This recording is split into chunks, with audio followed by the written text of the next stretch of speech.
Si alguien te dijera que en plena reunión familiar, tu nuera se pondrá de pie para anunciar que tú estás embarazada a los 60 años, ¿cómo reaccionarías? Ridículo, ¿verdad? Yo también habría soltado una carcajada, si no hubiera sido yo la que se quedó paralizada ahí, justo en medio de los gritos de emoción por algo completamente imposible.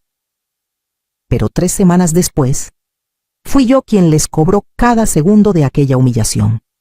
¿Adivinas qué pasó después de ese anuncio? ¿Alguna vez viviste algo así? Cuéntamelo en los comentarios. Y empecemos esta historia. Todo ocurrió en la tarde del aniversario número 40 de mi boda con Luis Márquez. Él había fallecido hace 6 años, pero yo quería honrarlo de una forma que realmente significara algo. Nuestra casa Márquez en Ciudad de México estaba repleta de familiares. El aroma del pay de manzana de tía María se mezclaba con el olor a madera vieja del piso. El ambiente era cálido, familiar. Y por un instante pensé que estaba bien, que la vida por fin se sentía ligera. Fue entonces cuando me puse de pie para compartir la decisión que llevaba meses guardando. Para honrar la memoria de Luis, dije con voz serena: he decidido donar una parte importante de mis bienes para crear una beca con su nombre. Una beca para jóvenes de medicina con recursos limitados. La familia rompió en aplausos. Tía María tenía los ojos vidriosos.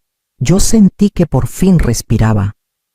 Pero cuando miré hacia mi nuera, Clara Montiel, noté que ella no aplaudía. Solo miraba fijamente a mi hijo Luis Alberto con una mirada fría y calculadora. Él asintió apenas con el rostro tenso.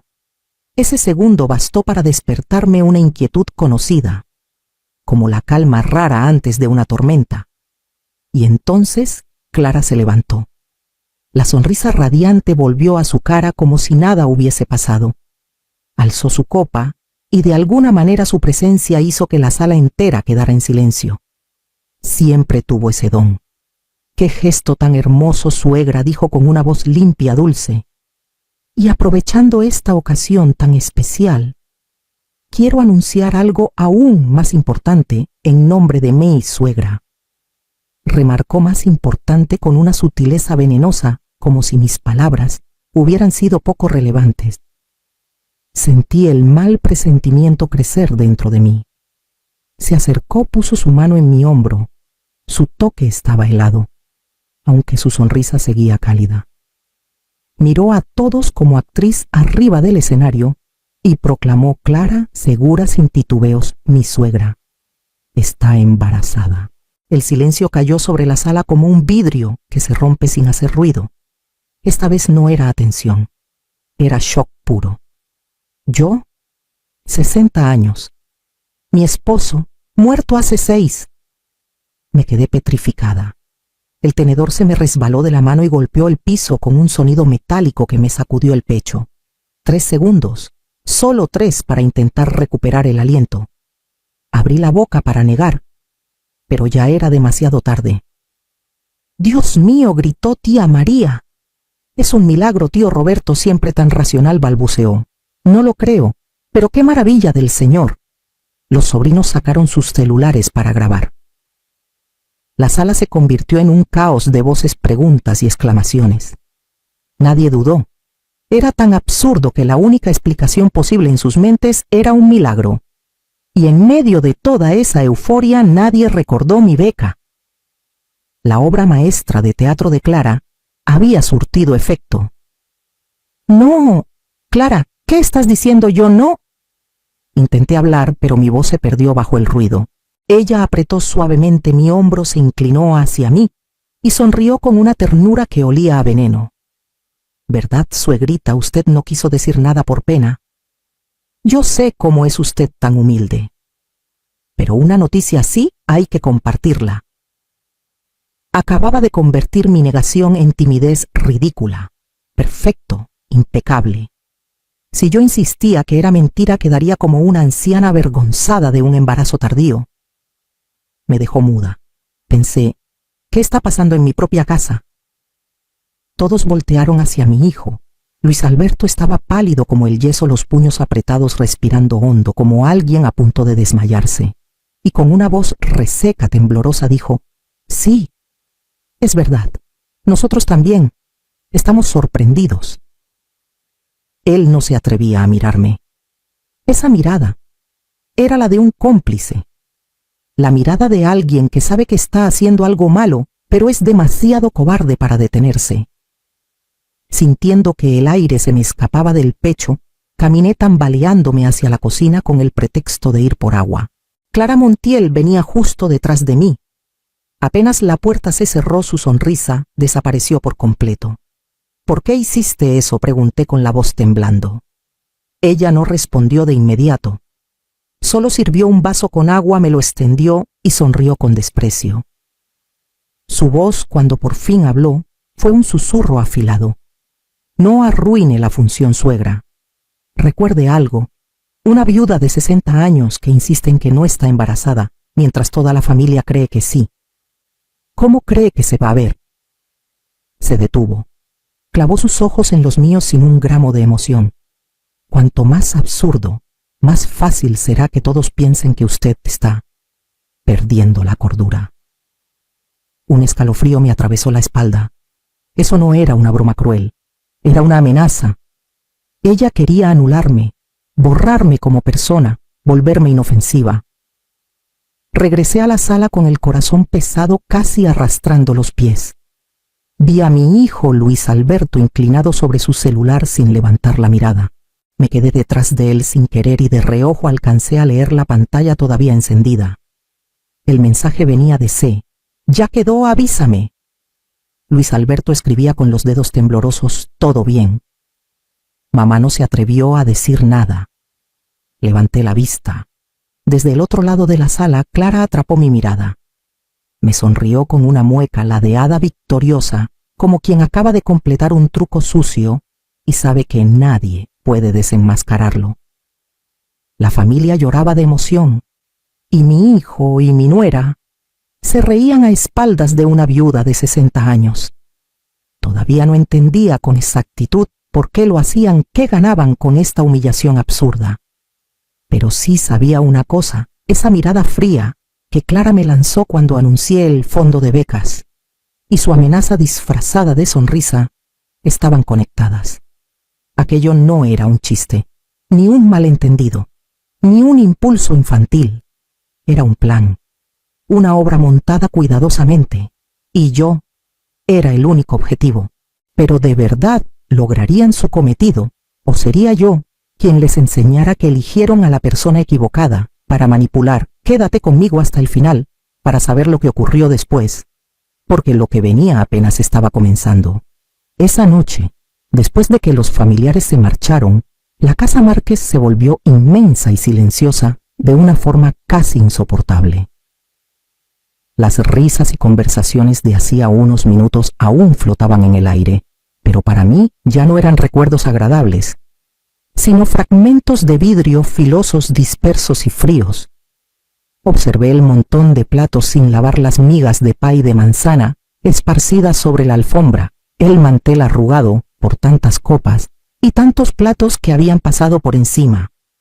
Otros años yo misma habría recogido todo para conservar un poco del calor familiar. Pero esa noche simplemente no tenía fuerzas. Mis piernas estaban débiles, como si hubiera atravesado una tormenta que nadie más había visto. Subí las escaleras arrastrando los pies. Cada escalón pesaba como si me añadiera un año más encima. Aquella noche casi no dormí. Cada 15 minutos sonaba el teléfono, llamadas para felicitarme por el supuesto embarazo milagroso que Clara Montiel había inventado. Todos querían saber si estaba con antojos, si ya tenía pensado un nombre para el bebé. Se reían, me hacían bromas, hablaban con emoción, y yo solo podía responder con voz mínima: «Estoy un poco cansada. Gracias». Y colgaba antes de que la garganta se me cerrara por completo. ¿Cómo podía explicar algo así? ¿Cómo decir que mi nuera me había convertido en una burla?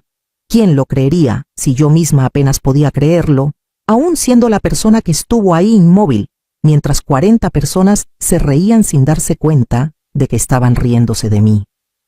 Apenas amanecía cuando la puerta de mi habitación se entreabrió. Clara entró con un vaso de leche caliente en la mano. La escena fue tan extraña que me sobresalté.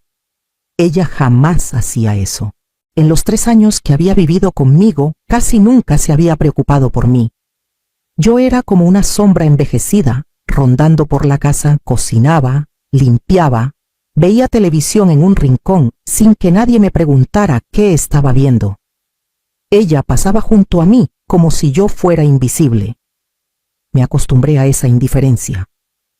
A ser el telón de fondo en una casa que antes había resonado con la risa de Luis Márquez. Pero desde hace 6 meses, desde que el abogado mencionó accidentalmente el valor real de los bienes que mi esposo había dejado, todo cambió.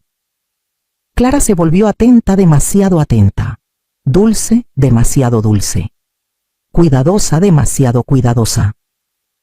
Me preguntaba si estaba durmiendo bien, me llevaba fruta a la habitación, se paraba detrás de mí cuando servía té, como si temiera que lo derramara. Toda esa cortesía no me hacía sentir acompañada. Me helaba la espalda. Y esa mañana, cuando colocó el vaso de leche en la mesita, como si fuera una nuera ejemplar, supe que algo no estaba bien. Suegra. Lamento lo de ayer, dijo con una voz suave, casi como un susurro. Solo quería hacer la reunión más alegre. No pensé que todos lo creerían de verdad. Dejé la taza que tenía en la mano sobre el platito. El sonido seco de la porcelana chocando llenó la habitación como un golpe. La miré directo a los ojos. ¿Una broma? ¿Te parece una broma ponerte frente a 40 personas y anunciar que tu suegra, con 60 años, está embarazada? No levanté la voz. No lo necesitaba. Cada palabra cayó como una piedra. El rostro de Clara tembló apenas, pero recuperó la compostura enseguida. Yo no imaginé que lo tomarían tan en serio, murmuró. Toda la noche contesté llamadas sin saber qué decir. ¿Tú tienes idea de lo que fue eso?, pregunté con un tono sereno pero helado. Ella apartó la mirada. Yo les explicaré, dijo y salió del cuarto sin esperar mi respuesta. Sus disculpas eran como una cáscara vacía, ruido sin contenido, un formalismo hecho para cumplir. Me quedé sentada un buen rato sin moverme. Tenía que salir. Necesitaba aire. Necesitaba escapar de aquella casa que empezaba a cerrarse sobre mí como un puño. Me vestí, tomé mi bolso y bajé las escaleras con la intención de caminar un rato en el parque, como hacía cuando sentía el alma pesada. Pero cuando estaba a punto de abrir la puerta recordé algo. La bufanda de Luis. El último regalo que él me hizo estaba en algún lugar del sofá. Me di la vuelta para buscarla.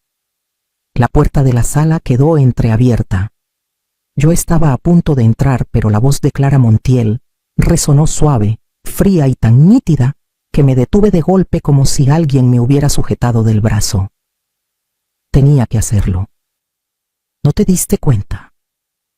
Cuando ella habló de la beca, todos la aplaudieron, pero en cuanto dije que estaba embarazada, todos se olvidaron del tema. Me quedé helada. Ni siquiera me atreví a respirar. La voz de mi hijo Luis Alberto respondió temblorosa como la de un niño atrapado en plena travesura.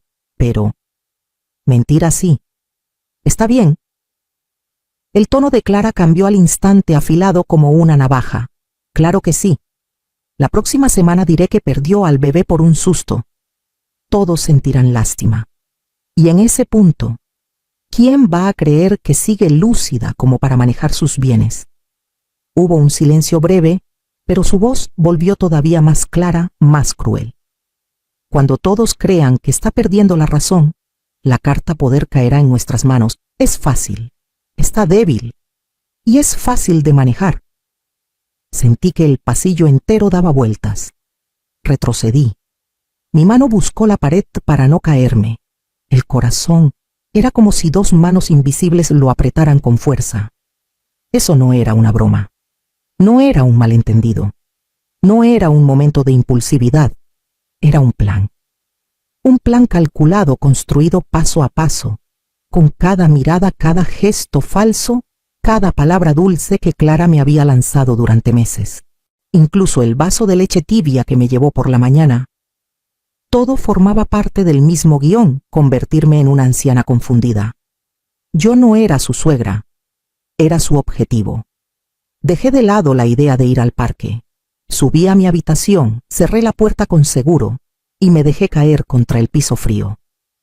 Todo mi cuerpo temblaba. No de frío, sino de la brutal certeza de que ya no era la madre en aquella casa. Solo era un obstáculo que querían borrar en silencio. Tomé el teléfono. Marqué el número que conozco mejor que mi propia fecha de nacimiento.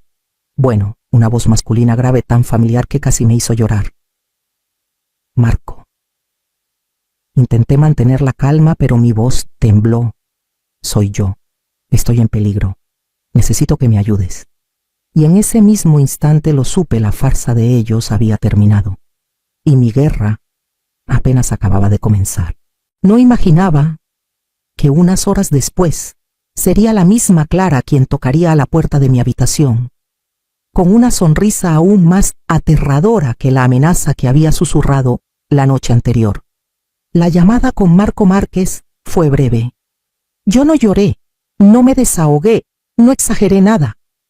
Simplemente le conté la verdad con una frialdad quirúrgica, como si estuviera reportando un incidente, y no el derrumbe de mi propia vida. El silencio al otro lado me bastó para saber que mi hermano entendía la gravedad del asunto. Hermana, escúchame bien. Su voz se volvió dura sin el tono juguetón de siempre. No puedes enfrentarlas directamente. No debes demostrar que escuchaste nada. Si lo haces, solo acelerarán su plan. Buscarán cualquier pretexto para probar que estás perdiendo la cordura. Entonces, ¿qué hago? Susurré como si mi voz pudiera quebrarse. Tienes que jugar su juego, dijo Marco firme. Desde este momento acepta el papel que ellas creen que tienes. Conviértete en la señora confundida que supuestamente acaba de descubrir que está embarazada. Deja que piensen que caíste en la trampa. Solo cuando bajen la guardia, podremos cambiar las piezas del tablero. Colgamos. Me quedé sentada en la orilla de la cama sin mover un músculo. El consejo de Marco era tan aterrador como inevitable. Para sobrevivir en mi propia casa, debía tragar mi indignación y ponerme una máscara. Ya no era una cuestión de orgullo, era una cuestión de existencia y de lucidez. Respiré profundo, abrí la puerta del cuarto y salí. En el comedor, Clara Montiel y Luis Alberto estaban sentados frente a sus platos. Al verme, ambos tuvieron un pequeño sobresalto. Me acerqué despacio, forzando una sonrisa tímida. Estuve pensando, dije con una vacilación perfectamente calculada. Lo del embarazo. Al principio me dejó en shock, pero quizá es voluntad de Dios, un regalo que su papá me envía desde el cielo. Vi cómo los hombros de mi hijo se relajaron de inmediato. Él realmente creyó que yo había aceptado aquella mentira absurda. Clara me observó con desconfianza unos segundos, hasta que vio justo lo que quería ver, su misión. Entonces sonrió una sonrisa victoriosa que conocía demasiado bien. Sabía que lo entendería, suegra, dijo con un tono meloso. Ya verá que todo saldrá bien. Ese día comenzó mi actuación. Por las mañanas fingía náuseas y decía que tenía malestares del embarazo. Clara me preparaba atolito de jengibre con toda la dulzura de alguien que quiere quedarse con tu alma. Luis Alberto, nervioso, preguntaba si quería ir al médico. No, hijo, leí que es normal. En los primeros meses, contestaba yo, mientras escondía en mi cuarto un cuaderno diminuto donde registraba cada detalle, cada frase, cada manipulación. Cuando Clara casualmente escondió mis lentes de lectura, yo no me enojé. Caminé por toda la casa con aire perdido, hasta que ella los descubrió en la canasta de ropa sucia. «Ay, suegra, qué distraída está últimamente», dijo con risa suave. «Sí». «Debo haberlos olvidado», respondí, y anoté otro punto en la lista de sus tácticas. Mi vida se volvió una obra de teatro con 2 actos. De día yo era Elena Márquez, la viuda de 60 años, supuestamente viviendo un milagro, y cada día más confundida. débil, vulnerable, totalmente dependiente del cuidado de mi nuera y mi hijo. De noche, cuando todos dormían, yo me transformaba en otra persona. Me sentaba en la oscuridad escribiendo con mano firme cada mentira, cada gesto, cada plan oculto. El cuaderno escondido bajo la tabla floja del piso crecía como un archivo silencioso, un testigo de que estaba más cuerda que nunca. Comencé también a observar el pasado de Clara con ojos distintos. Ella era demasiado discreta. Nunca hablaba de su familia, nunca mencionaba a sus padres. Cuando le pregunté alguna vez respondió que habían muerto jóvenes y que la había criado un pariente lejano.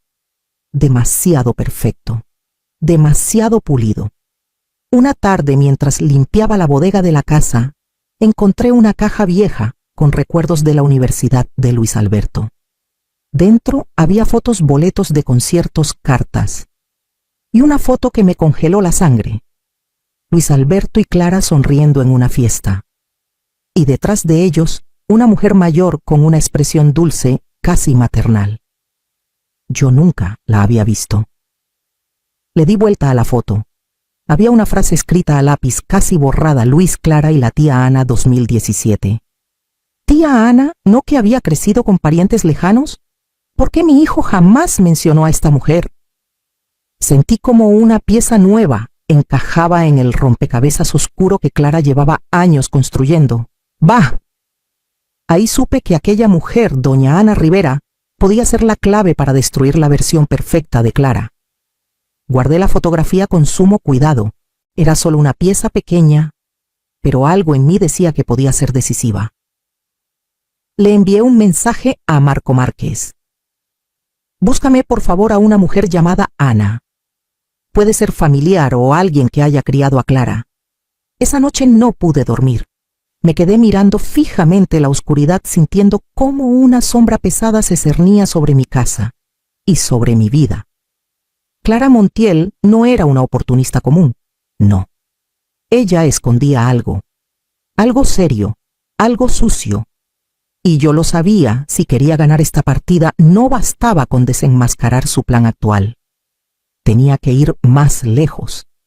Tenía que excavar en los rincones más oscuros de su historia, en esos secretos que ella había hecho hasta lo imposible por enterrar. Secretos que tarde o temprano iban a salir a la luz. Guardé la foto en medio de mi cuaderno de notas y escondí ambos debajo de la tabla floja del piso.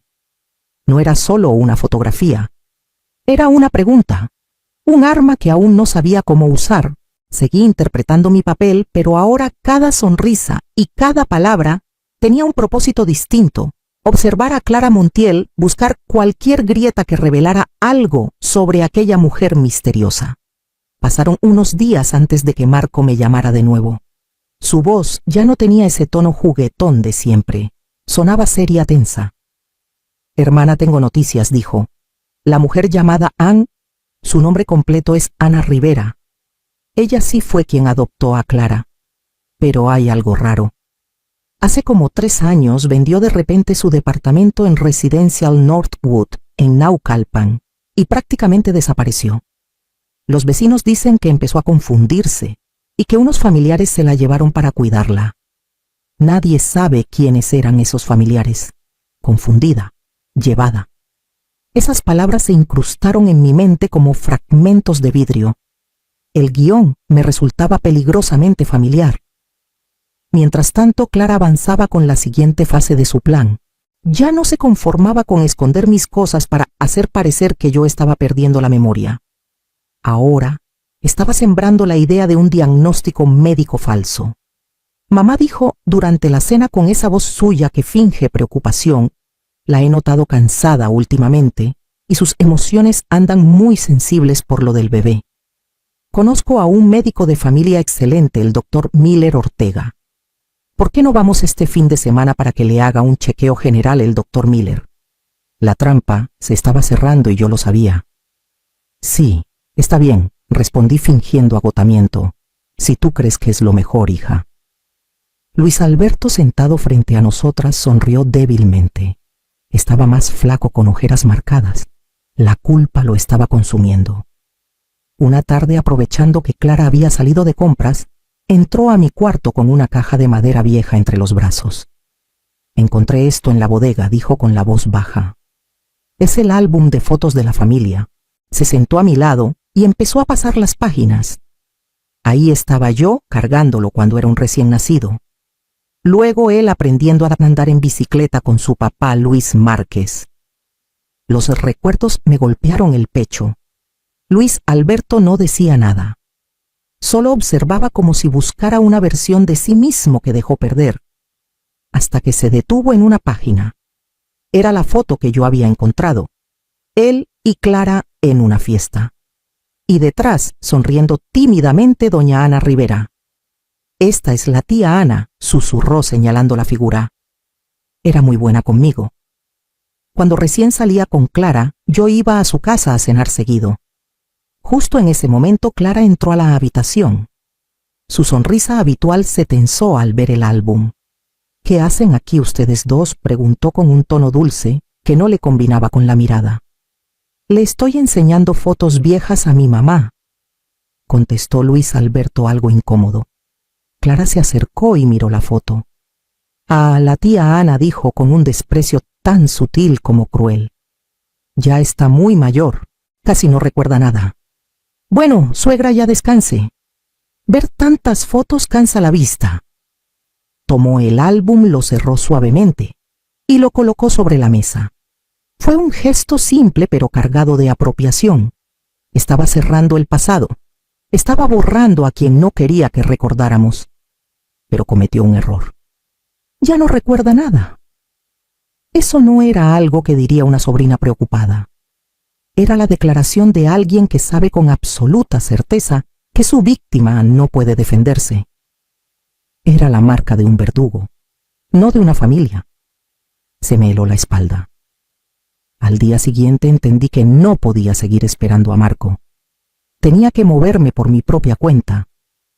Bajé a la cocina, donde Clara Montiel estaba preparando la comida. «Clara», le dije con un tono casual casi distraído, «de repente se me antojó un croissant de la panadería Le Bon. Hace muchísimo que no lo pruebo. Escuché que queda cerca del residencial donde vivías antes. ¿Cierto, Clara?». Levantó la vista sorprendida pero sin sospecha alguna. «Sí, suegra, así es. Pero está lejísimos. Mejor yo se lo compro». «No hace falta», dije moviendo la mano. «Quiero salir un poco. Me hace bien despejarme. Estar todo el día en la casa me sofoca». Ella dudó unos segundos, pero mi actuación como la señora mayor que necesita su espacio personal fue tan convincente que terminó cediendo. «Bueno, suegra, vaya con cuidado, ¿sí?». Asentí, tomé mi bolso. Las manos me temblaban apenas, pero mis pasos eran firmes. Crucé la puerta no como una mujer que sale a buscar pan dulce, sino como alguien que va en busca de un fantasma llamado doña Ana Rivera. Y quizá lo que estaba a punto de descubrir en ese viaje te sorprenda más de lo que imaginas. No te apartes de esta historia, lo que viene cambiará todo. El croissant no era más que un pretexto. La verdad es que después de pasar casi una hora sentada en un camión atestado, la espalda comenzó a punzarme sin descanso.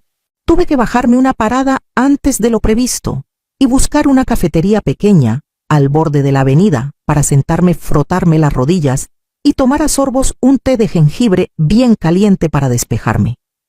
Yo no soy detective, solo soy una mujer de más de 60 terca y aferrándose al pedazo de vida que todavía le queda. Desde la cafetería tomé un taxi viejo rumbo a Residencial Northwood en Naucalpan. El viaje no era barato, pero no tenía otra opción. Cuando el taxi me dejó frente a aquel edificio de ladrillos desgastados, tuve que quedarme unos segundos recargando el cuerpo para recuperar aire. Las 3 plantas de escaleras se levantaron ante mí como una prueba de resistencia. Me aferré al pasamanos y subí escalón por escalón. Mis rodillas crujían como si protestaran por cada paso. Al llegar al 3er piso, jadeaba como si acabara de correr una maratón. Me apoyé en la pared, apretando el bolso contra el pecho para intentar estabilizar el corazón. Justo cuando me preguntaba qué debía hacer ahora, la sonrisa autosuficiente de Clara Montiel del día anterior vino a mi mente. Solo recordarla me devolvió un poco de fuerza para enderezarme.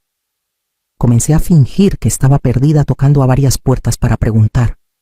La mayoría me respondía con un no sé rápido y cortante, y de inmediato cerraban la puerta. Cada no, cada portazo me pesaba un poco más. Un departamento oscuro, otro ruidoso, otro helado.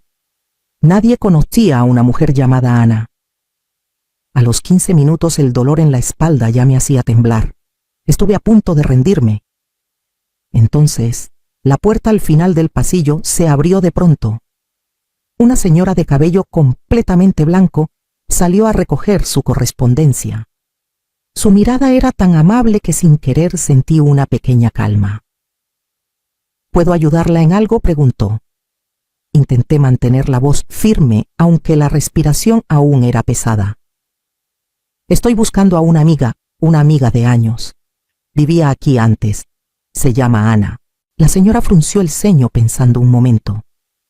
Ana Rivera, del 3B. Sentí como si alguien me lanzara un salvavidas en medio del océano. Sí, ella misma.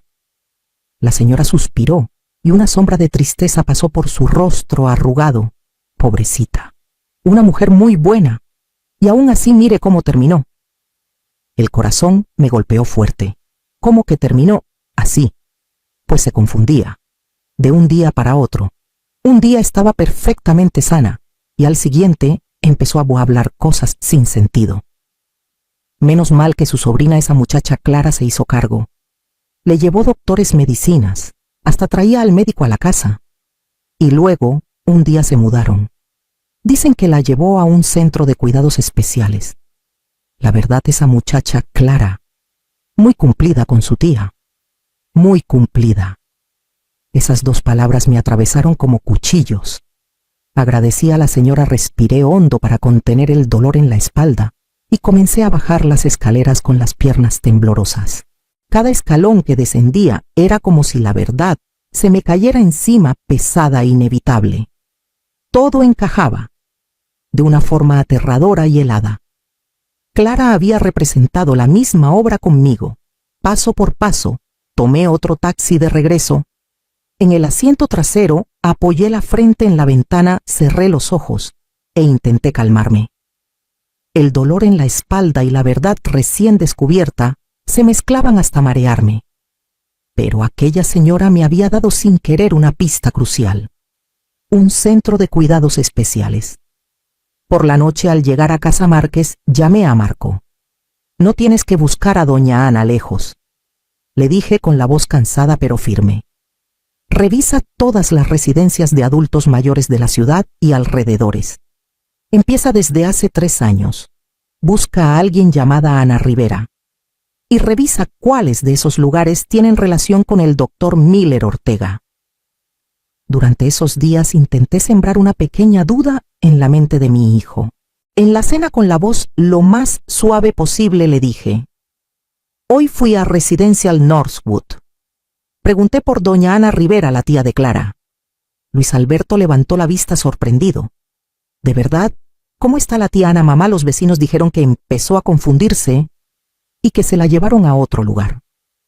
¿No te parece extraño? Ella todavía es relativamente joven. No alcancé a terminar cuando Clara Montiel dejó caer su plato con fuerza sobre la mesa. Suegra, por favor, no hable de eso. A mí me duele muchísimo. La tía Ana estaba muy mal y yo tuve que encargarme de todo. No se angustie, no es bueno para su salud. Luego giró hacia Luis Alberto con ese tono que pretende sonar dulce, pero que en realidad dicta órdenes. ¿Ves, amor? Te lo dije. Últimamente la memoria de tu mamá está fatal. Se hace ideas que no tienen sentido. Por eso quiero llevarla al doctor Miller Ortega. Es necesario. Luis Alberto asintió de inmediato sin cuestionar nada. Sí, mamá. Clara solo está preocupada por usted. Yo dejé el tenedor sobre la mesa. Sentí un frío que no venía del aire. Había perdido. La ceguera de mi hijo era más profunda de lo que imaginé. No solo creía en su esposa, sino que utilizaba mis propios temores contra mí. Yo estaba completamente sola. 3 días después, Marco Márquez me llamó. Hermana, ya la encontré. Doña Ana Rivera está en la residencia Oakwood, en el Estado de México. Y sí tenía razón, el doctor Miller formó parte del comité asesor del lugar. Yo sabía que no podía pedirle ayuda a mi hijo, así que mentí, le dije que iba a pasar todo el día en el club de lectura. Tomé el camión 41 hacia las afueras y el último tramo lo hice en un taxi pequeño. El trayecto fue largo. Las piernas se me adormecieron, pero el pecho me ardía como si llevara un carbón encendido por dentro. Oakwood era aún más lúgubre de lo que imaginaba: paredes envejecidas, pasillos interminables, olor penetrante a desinfectante. Fui de cuarto en cuarto preguntando, esperando, soportando miradas indiferentes, hasta que por fin la encontré. Estaba sentada en una silla de ruedas junto a la ventana mirando un punto fijo, un lugar solo ella podía ver. Sus ojos estaban vacíos, como si la hubieran dejado demasiado tiempo en la oscuridad. Arrastré una silla y me senté frente a ella. Mis rodillas crujieron. «Buenas tardes», murmuré. «Soy Elena Márquez». Ninguna reacción. Respiré hondo. No le pregunté por Clara.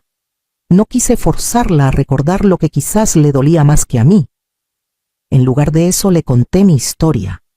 Le hablé del embarazo milagroso, de los objetos que desaparecían del prendedor, que me quitaron del plan para llevarme con el doctor Miller. Le conté todo con una calma frágil, como quien abre una herida que ya no puede permitir que siga infectándose. Pasó un largo silencio. Solo se escuchaba el zumbido leve del pasillo. Y entonces los hombros de doña Ana Rivera empezaron a temblar. Las lágrimas comenzaron a deslizarse por sus mejillas arrugadas. Giró la cabeza hacia mí despacio, pero con decisión. Por un instante una chispa diminuta, como un fósforo encendido en la noche, brilló en sus ojos antes vacíos.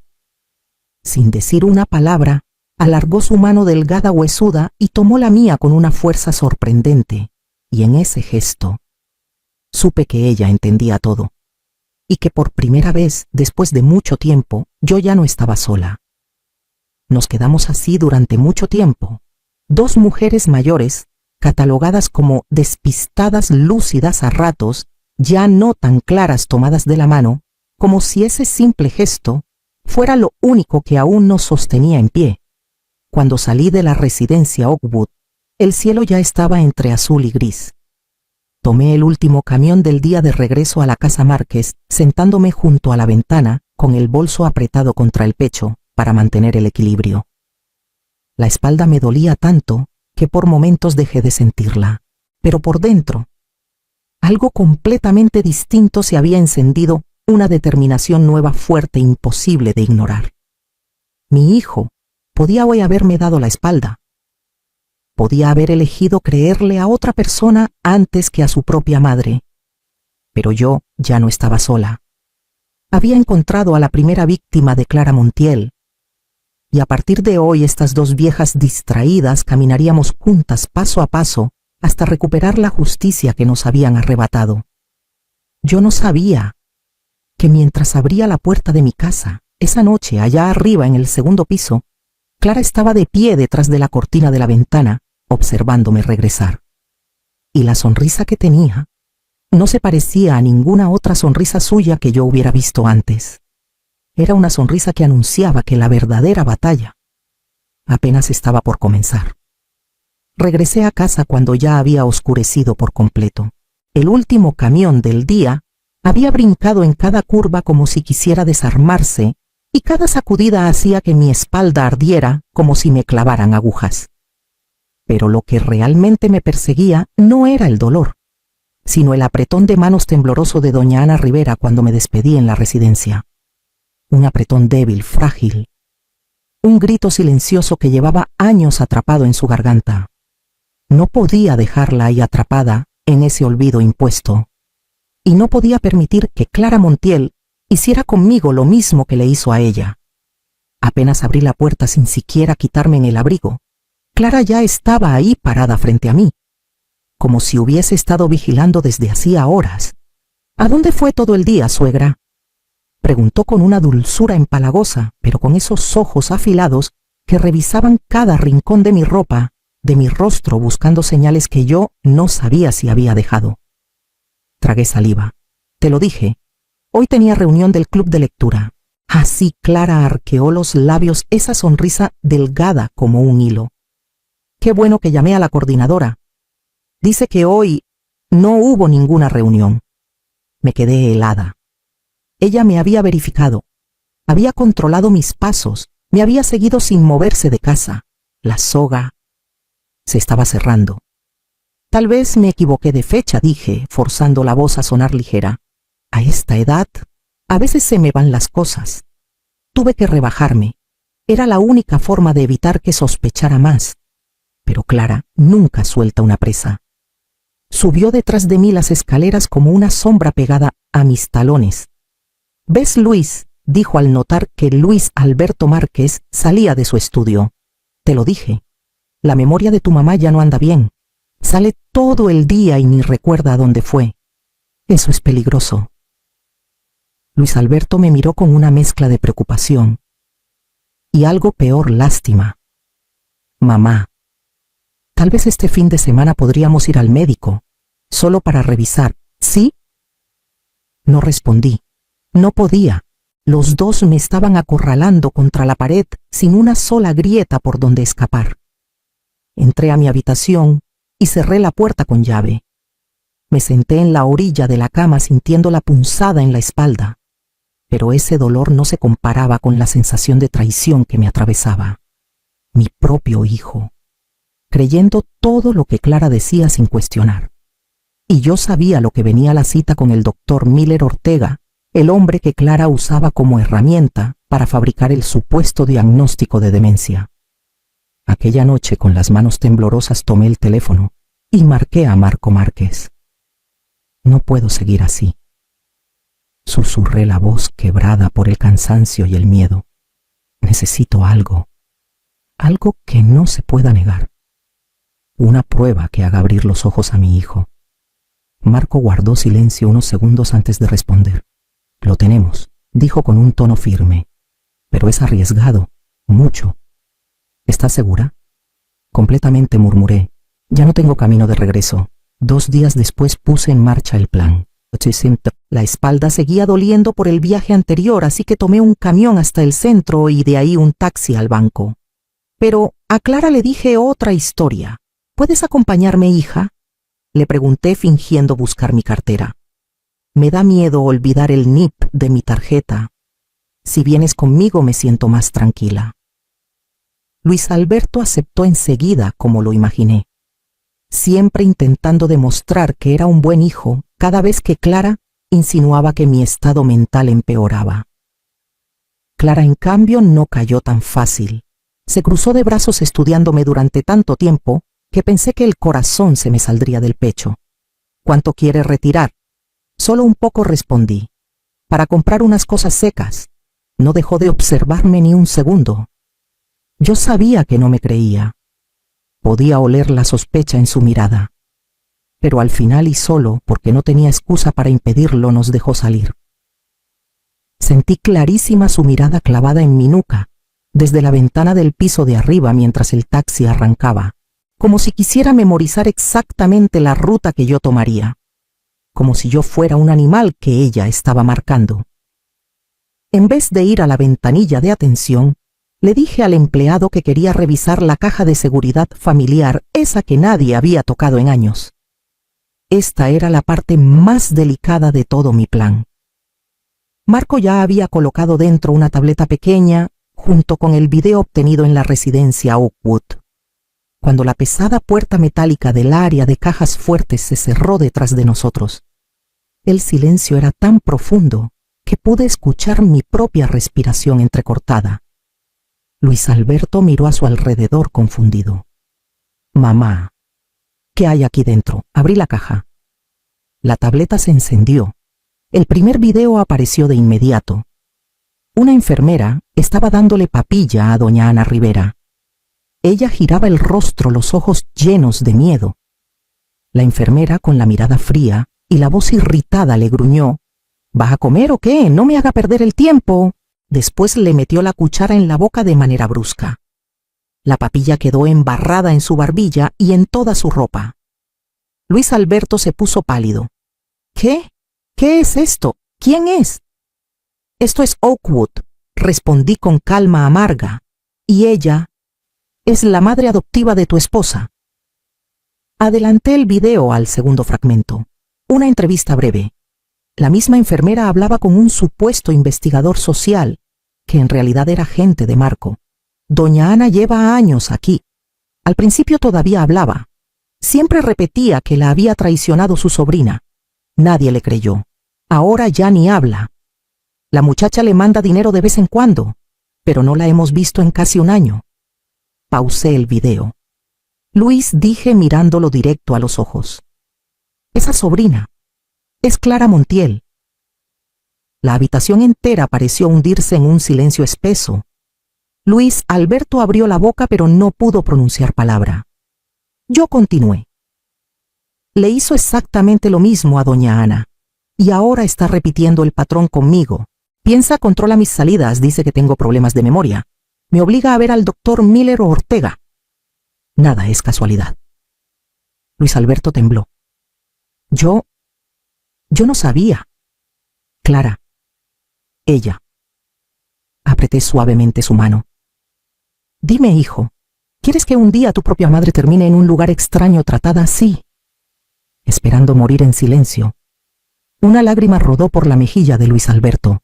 Por primera vez el muro que Clara Montiel había construido alrededor de él mostró una grieta, minúscula, pero suficiente para que entrara un poco de luz. No alcancé a decir nada más porque el teléfono de Luis Alberto empezó a vibrar sin parar dentro de su bolsillo. Él miró la pantalla. Sus ojos se abrieron de par en par. Es Clara, dijo.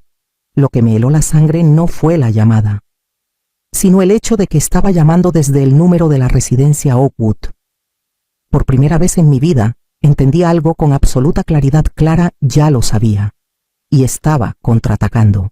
De camino a casa, Luis Alberto manejaba tan despacio que pensé que estaba intentando alargar cada minuto para no enfrentarse con la verdad. Sus ojos miraban al frente, pero estaban vacíos, como los de alguien que acaba de sobrevivir a un accidente y aún no entiende qué pasó. Yo no dije nada. Sabía que él estaba luchando consigo mismo con los años de confianza ciega, con las deudas emocionales que Clara Montiel decía haber resuelto y con la vergüenza de descubrir que su madre tenía razón. Cuando el auto entró al patio de la casa Márquez, sentí el pecho apretarse. La luz del porche estaba encendida, la puerta entreabierta, y allí estaba Clara, de pie justo en la entrada. Apenas necesité un segundo para saber que ya no llevaba la máscara de siempre. Avanzó hacia nosotros en cuanto bajamos del coche. Ya no tenía la sonrisa dulce, ni la voz empalagada. Fuiste a Oakwood, dijo, clavando la mirada en mí como si fuera una criminal. ¿Qué pretendías, suegra? ¿Investigar a doña Ana? ¿Inventar historias para dejarme mal? No alcancé a responder. Ella se giró hacia Luis Alberto con la voz quebrándose como si estuviera a punto de llorar. ¿Sabes lo que me dijeron cuando llamaron? Que tu mamá llegó allá diciendo que era la hermana de la señora Ana, que repetía una y otra vez que yo la tenía encerrada. Apretó los puños tan fuerte que los nudillos se le pusieron blancos. Luis, tu mamá está delirando. ¿Es que no lo ves? Luis Alberto dio un respingo y se volvió hacia mí. Mamá, ¿tú dijiste eso? Me quedé inmóvil. Estaba preparada para pelear, pero no esperaba que Clara actuara tan bien ni tan rápido. No estaba solo respondiendo, estaba tomando la delantera. Clara, respondí despacio, yo solo pregunté. Preguntar me interrumpió con una risa cargada de veneno. Ellos dijeron que lloraste, que gritaste, que dijiste quiere encerrarme aquí. ¿Sabes que llamaron hasta el jefe de zona? Luis Alberto abrió los ojos de par en par.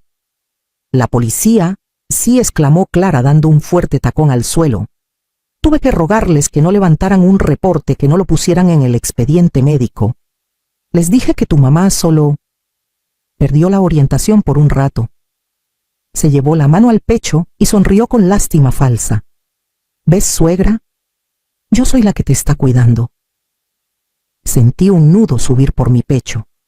Clara estaba manipulando todo con absoluta precisión, mezclando verdad y mentira para convertir mi visita a doña Ana Rivera en un síntoma clínico.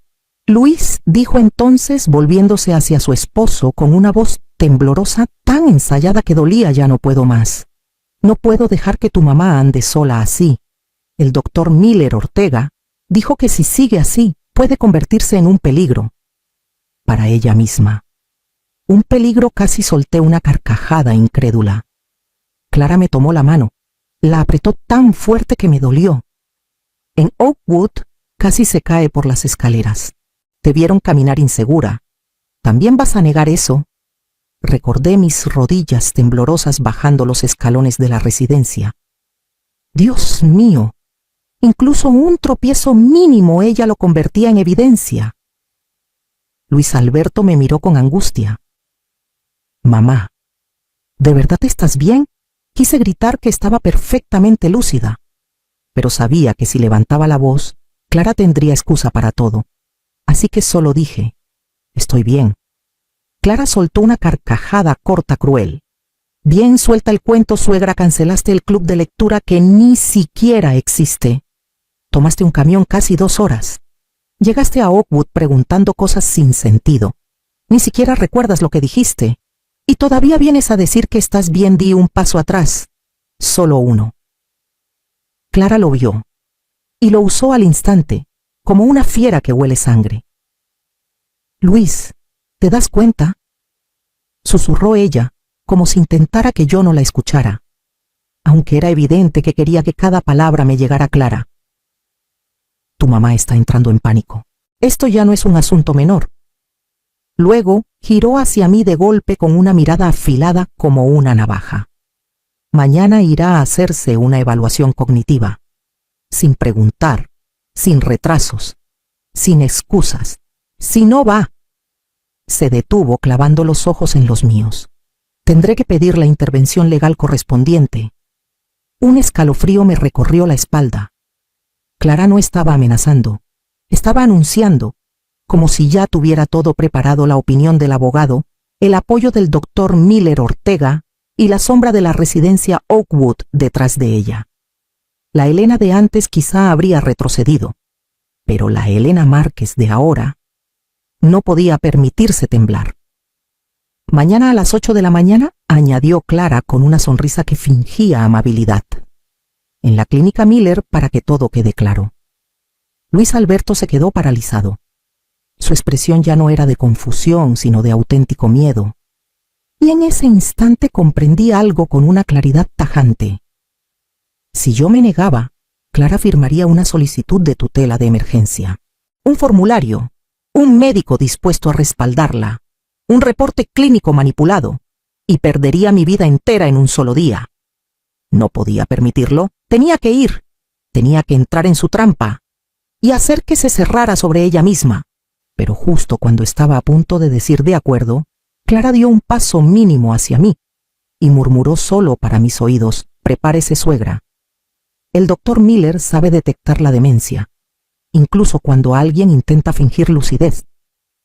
La miré directo a los ojos. Fue entonces cuando entendí algo aterrador. Clara no temía que yo descubriera su plan.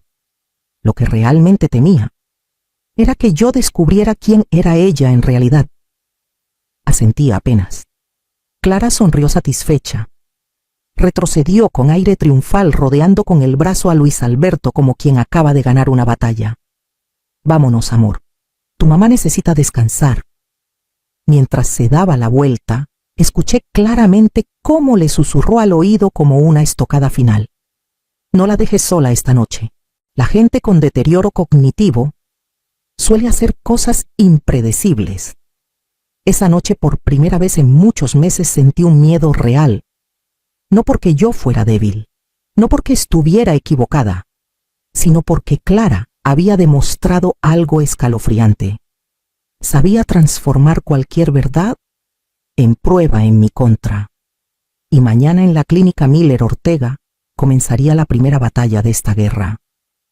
La clínica del doctor Miller Ortega estaba ubicada en un edificio de oficinas viejo de esos que huelen a desinfectante barato y a recuerdos olvidados. Clara Montiel caminaba delante de nosotros con una seguridad irritante, como si aquel lugar le perteneciera. A mi lado, Luis Alberto me sostenía del brazo. Lo noté rígido, casi como si intentara tranquilizarse a sí mismo más que a mí. El doctor nos recibió con una sonrisa falsa. El cabello entrecano perfectamente peinado, los lentes de armazón dorado, la bata impecable. Todo en él parecía respetable. Pero sus ojos, esos ojos que se deslizaban hacia Clara con complicidad, lo delataban. Nos sentamos.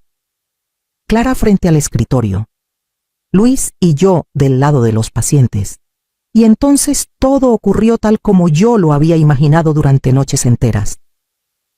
Después de revisar los reportes preliminares que la señorita Clara me proporcionó, comenzó Miller con un tono pedante, y basándome en mis observaciones clínicas, veo señales claras de un deterioro cognitivo inicial en la señora Elena Márquez, posiblemente agravado por los recientes episodios emocionales. Empujó hacia mí un fajo de documentos gruesos. Aquí tiene, dijo, la solicitud de tutela temporal y la autorización para delegar la administración de sus bienes. Es por su propio bien. Solo tiene que firmar. Clara tomó una pluma y la colocó suavemente en mi mano como si yo fuera una anciana sin voluntad. Fírmelo, suegrita, susurró con esa voz dulce que usaba para manipular. Todo es por su futuro. Estará bien. Agarré la pluma. La habitación estaba tan silenciosa que pude escuchar mis propios latidos uno por uno. Miré la pluma luego a Clara, después al doctor Miller y finalmente a mi hijo. Luis Alberto asintió, un gesto pequeño casi imperceptible, pero lleno de significados que solo una madre podría entender. Entonces sonreí. Una sonrisa tranquila, inusual incluso para mí. Antes de firmar dije con una firmeza que sorprendió a los tres: creo que deberíamos escuchar la opinión de una paciente anterior del doctor, una persona que también fue diagnosticada y tratada con tanta dedicación por él. Clara abrió los ojos con sobresalto. La sonrisa se le quebró.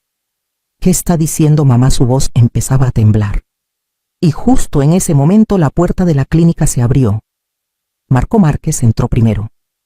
Traje impecable maletín de piel en la mano, porte de abogado, que no aceptaba un no por respuesta, y detrás de él, doña Ana Rivera. Ya no estaba en silla de ruedas, aún lucía delgada, frágil, pero estaba de pie, sostenida suavemente por una enfermera de rehabilitación que Marco había contratado. Su vestido azul claro contrastaba con su cabello plateado perfectamente peinado. Ya no era la sombra rota del asilo, era un testigo. Clara se quedó petrificada. ¿Qué hace usted aquí?, balbuceó con una voz que se quebró entre el miedo y el enojo. El doctor Miller se levantó de golpe, pálido como un fantasma. ¿Qué significa esto? ¿Quién los autorizó a entrar? Tenemos todo el derecho, respondió Marco con frialdad, mientras colocaba el maletín sobre el escritorio. Y también tenemos pruebas. Doña Ana dio un paso adelante. Su mano temblaba, pero su mirada ardía con una fuerza que ni el abandono ni el maltrato habían logrado apagar. Ella dijo, señalando a Clara con un dedo firme: me hizo lo mismo que ahora intenta hacerle a la señora Elena. Me llamó loca. Me llevó con este doctor para que firmara papeles que no entendía. Me quitó mi casa, mi dignidad y casi mi vida. Marco abrió el maletín y sacó una tableta. Presionó reproducir. En la pantalla apareció Luis Alberto sentado en la oficina de Marco con la cabeza entre las manos, confesando entre lágrimas cómo Clara lo había manipulado y obligado a participar en el plan. No, no es cierto, gritó Clara girándose hacia él. Tú me traicionaste, inútil. Luis Alberto se puso de pie lentamente, y por primera vez lo vi mirarla sin miedo. No, Clara respondió con la voz firme. No te traicioné. Estoy salvando a mi mamá y estoy salvándome de ti. No, Clara, dijo Luis Alberto poniéndose de pie mirándola a los ojos, por primera vez sin un rastro de miedo. Estoy salvando a mi madre. Y también estoy salvándome de ti. Marco Márquez colocó sobre el escritorio un nuevo fajo de documentos. Eran los estados de cuenta que demostraban cómo Clara Montiel había transferido en secreto dinero desde la cuenta de doña Ana Rivera hacia varias cuentas fantasma. Después reprodujo un audio, la grabación de aquella discusión que yo misma había registrado, donde Clara admitía haber usado una deuda de juego para manipular y someter a su propio esposo. El doctor Miller Ortega se desplomó sobre la silla temblando, incapaz de sostenerse. Clara retrocedió un paso, luego otro, los ojos moviéndose frenéticamente, buscando una salida que ya no existía. Entonces la puerta de la consulta se abrió de golpe por segunda vez. Pero esta vez no era otro testigo. Eran dos oficiales de policía del Estado de México, uniformados, serios hasta los huesos. Marco había llamado antes reportando un caso de fraude activo y abuso contra adultos mayores. La señora Clara Montiel, preguntó uno de los oficiales con un tono firme e inapelable. Clara no respondió, no lloró, no gritó, solo me miró fijamente, con un odio tan profundo que parecía quemar el aire entre nosotras. Su obra había terminado. La actriz había perdido el control del guión, y esta vez ya no podía escribir su propio final. Cuando los dos policías se llevaron a Clara Montiel, el pasillo de la clínica Miller Ortega pareció hacerse más ancho, más vacío y más frío. Ya no quedaban los gritos que lanzó durante la evaluación psicológica, ni sus argumentos manipuladores con los que intentó llenar la cabeza de Luis Alberto, ni mucho menos aquella dulzura falsa que me mostró durante 3 años. Clara solo volteó una vez muy despacio y me miró con unos ojos tan oscuros que parecían un pozo sin fondo. No había súplica, no había rabia, solo una promesa silenciosa de odio, una promesa que sabía que jamás tendría oportunidad de cumplir. La puerta se cerró de golpe y el aire de repente se volvió tan silencioso que parecía que todo el edificio había perdido el sonido.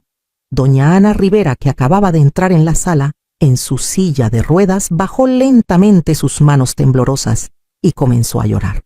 Pero no era un llanto de dolor. Era el llanto liberado de alguien que por fin, después de años encerrada en silencio, había sido soltada de sus cadenas. Me acerqué y puse mi mano sobre su hombro. Sentí cómo le temblaba el cuerpo, suave pero constante, como pequeñas olas golpeando la orilla después de una tormenta. Ella apoyó la cabeza en mi hombro y entendí en un solo instante que las dos acabábamos de escapar de la misma jaula invisible, una hecha de manipulación, control y miedo. Luis Alberto permanecía inmóvil en la esquina de la sala. No era sorpresa lo que lo paralizaba. Era un derrumbe silencioso. Miraba sus propias manos como si ellas mismas hubieran desviado su vida del camino correcto. No se atrevía a mirarme, tampoco a ver a doña Ana. Solo observaba el punto donde Clara había desaparecido, como si quisiera que ella regresara para decir que todo había sido un mal chiste, pero nadie volvió. La puerta cerrada era también el final de sus años de ceguera. Las noticias sobre el arresto de Clara Montiel volaron entre los familiares más rápido que cualquier otro chisme. Aquella mujer que usaba la dulzura como llave, la sonrisa como máscara y la devoción familiar como disfraz, ahora era el centro de un caso de fraude y abuso a personas mayores. En solo 3 días los murmullos llegaban incluso a través del portón de Casa Márquez. Gente suspirando, moviendo la cabeza, unos sintiéndome lástima, otros disfrutando del escándalo. Pero ninguno reconocía que en su momento ellos también habían creído ciegamente en Clara, que todos me habían visto como la suegra confundida cuando intenté advertirles. No los culpo. Personas como Clara convierten la suavidad en armadura y la mentira en arte. La batalla legal comenzó. Clara Montiel y el doctor Miller Ortega fueron acusados de múltiples delitos. La declaración clara de doña Ana, el video donde Luis Alberto admitía haber sido manipulado psicológicamente y toda la documentación falsa que Marco Márquez logró conseguir, todo eso formó un retrato perfecto de la verdad.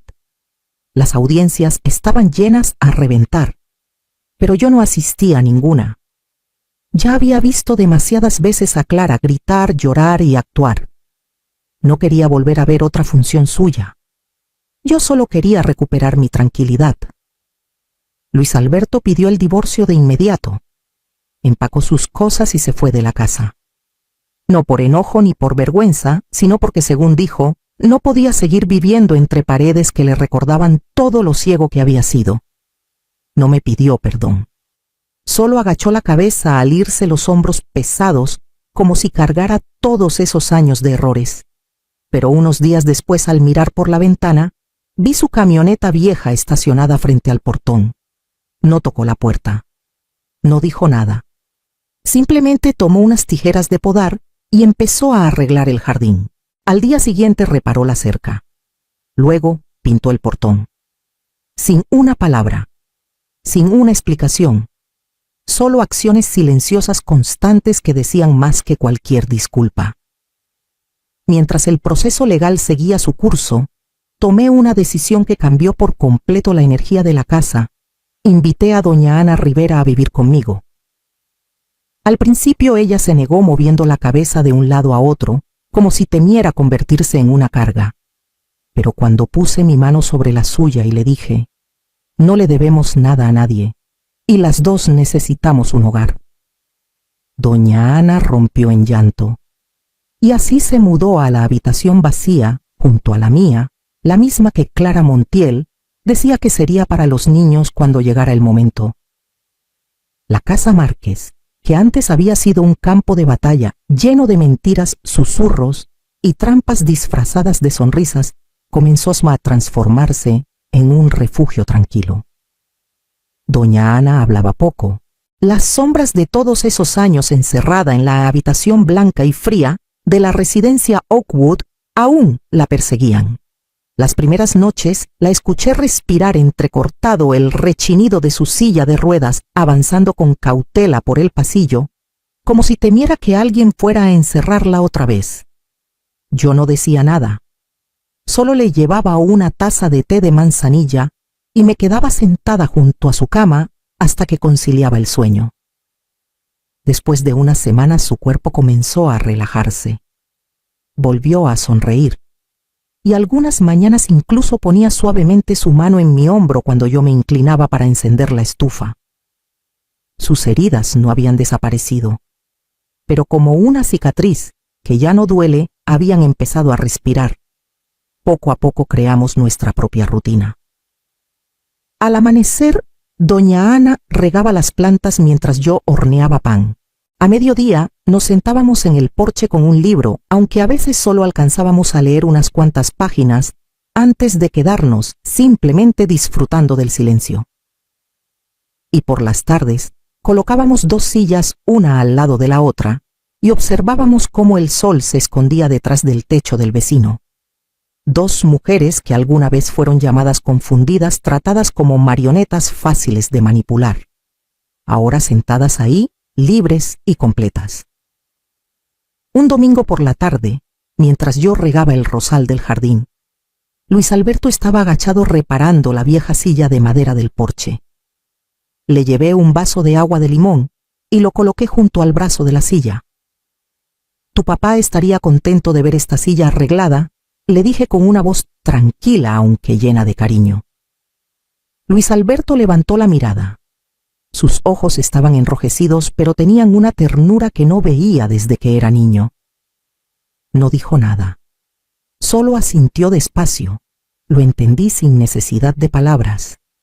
Ese gesto era su disculpa, y mis palabras mi perdón. Con el paso de los días, doña Ana empezó a practicar cómo escribir su nombre de nuevo. Su mano temblaba, las letras salían torcidas como las de un niño, pero jamás la había visto tan orgullosa. Una tarde me miró con voz apenas audible y dijo: «Pensé que iba a morir sin que nadie recordara mi nombre». No respondí. solo tomé su mano. A veces tomar una mano es la única respuesta que se necesita. Cuando el juicio terminó, Clara Montiel fue sentenciada. Doña Ana recibió una parte de sus bienes como compensación.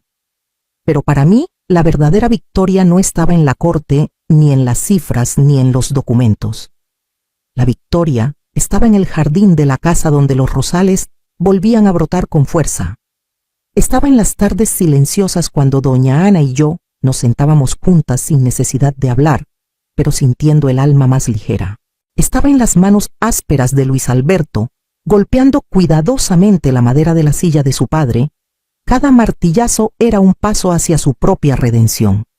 Y estaba también en ese instante en que me detuve en la puerta mirando la casa que creí perdida para siempre. Ahora ya no era un campo de guerra. Era un hogar uno reconstruido desde las cenizas con verdad, valentía, perdón y humanidad. A veces la mayor victoria de la vida no es ver caer a quien te hizo daño, es aprender a vivir después de que la tormenta se va.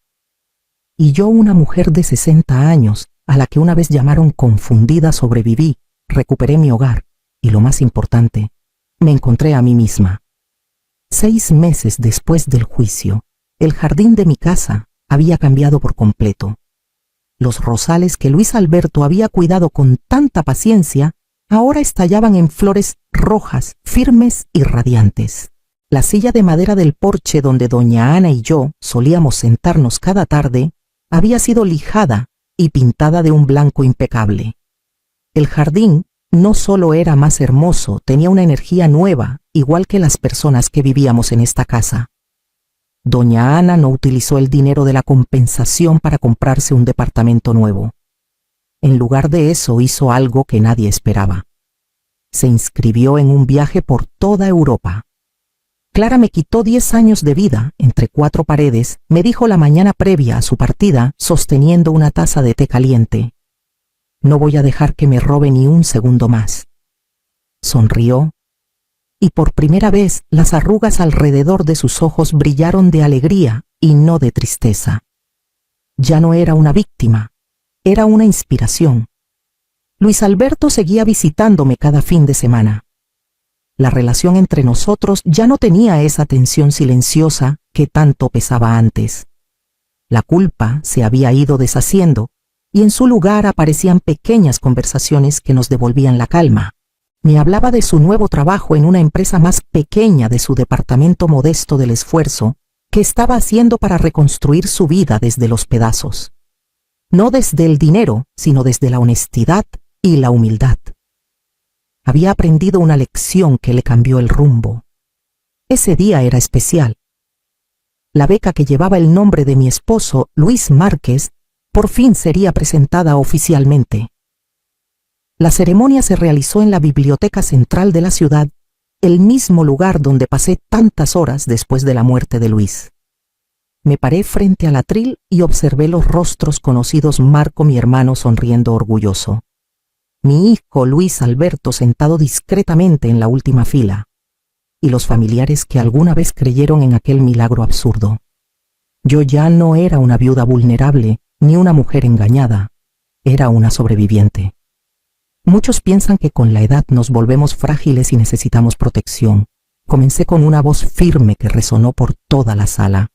Y en parte es cierto, pero eso no significa que perdamos nuestra voz, ni nuestro derecho a decidir sobre nuestra propia vida. Conté mi historia, no para acusar a Clara ni para reprocharle nada a mi hijo. La conté como una advertencia sobre el maltrato hacia los adultos mayores, ese que se esconde en gestos amables, diagnósticos falsos y palabras dulces cargadas de intención. Cuando terminé, toda la sala se puso de pie para aplaudir. Pero lo que me llegó al alma no fue el aplauso. Fue que al bajar del escenario Luis Alberto se acercó a mí. No dijo una sola palabra, solo me abrazó. Un abrazo fuerte, largo, reparador. Y en ese abrazo sentí todo el arrepentimiento, la gratitud y el amor de un hijo que al fin había encontrado el camino correcto. Por la tarde regresé sola a casa. Doña Ana ya debía estar en Italia, probablemente disfrutando un gelato frente a alguna fuente antigua. Luis Alberto había vuelto a su rutina. La casa estaba silenciosa, pero por primera vez en mucho tiempo no sentí soledad. Salí al jardín. La luz del atardecer teñía de dorado los pétalos de las rosas. Me incliné, corté una de ellas y aspiré su aroma dulce. Ya no me sentía como una mujer de 60 años, con dolores de espalda y problemas de presión. Me sentía como un árbol que acababa de sobrevivir un invierno duro, un árbol que había perdido todas sus hojas, pero que ahora, desde sus ramas desnudas, dejaba asomar nuevos brotes tiernos, fuertes y llenos de vida. Susurré como si Luis aún estuviera a mi lado en aquel jardín. Protegí nuestra casa y tu legado, amor. Y aprendí que incluso en los inviernos más oscuros, la vida siempre encuentra la manera de volver a brotar. Mi historia no es la historia de un milagro imposible, de un embarazo inventado. Es la historia de otro milagro mucho más real, el milagro de la verdad, del valor y de encontrarte a ti misma cuando todos quieren que te quedes callada. Y ese sí es un milagro en el que vale la pena creer. La historia de Elena Márquez se cierra en ese jardín donde las rosas rojas se abren orgullosas bajo el sol. Hermoso, ¿verdad? Ella no solo riega y cuida las flores, está cuidando de sí misma, de ese pedazo de alma que antes fue pisoteado por la mentira. Doña Ana Rivera encontró libertad en un cielo nuevo. Luis Alberto halló redención en sus actos silenciosos. Y cada uno a su manera está aprendiendo a sanar.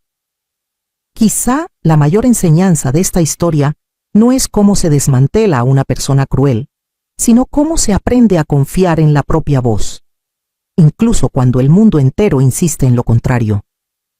La intuición de Elena, su cuaderno escondido, sus viajes cansados, a pesar del dolor en las rodillas, todo nació de una misma certeza. Yo sé lo que es verdad. El verdadero milagro no fue un embarazo imposible, sino la fuerza que una mujer puede encontrar cuando la empujan contra la pared. Una fuerza despierta por el amor a la verdad y al legado del hombre con quien compartió su vida. Y sé que en la vida de cada uno de nosotros también existen voces que intentan apagar la nuestra. A veces es la duda de los demás, a veces es la presión de la familia, y otras veces es esa inseguridad que uno mismo carga. Nos hacen preguntarnos si sentimos lo correcto, si acaso estamos exagerando, si nuestra percepción vale algo. Por eso solo quiero preguntarte algo muy sencillo. Últimamente, ¿estás escuchándote de verdad? Hay algo que tu corazón te está diciendo, pero tu mente está intentando ignorar. ¿Cuál es tu historia? Y más importante aún, ¿la estás honrando como merece? Cuídate. Cuida tus verdades. Cuida esos relatos íntimos que te hacen ser quien eres. Gracias por escucharme.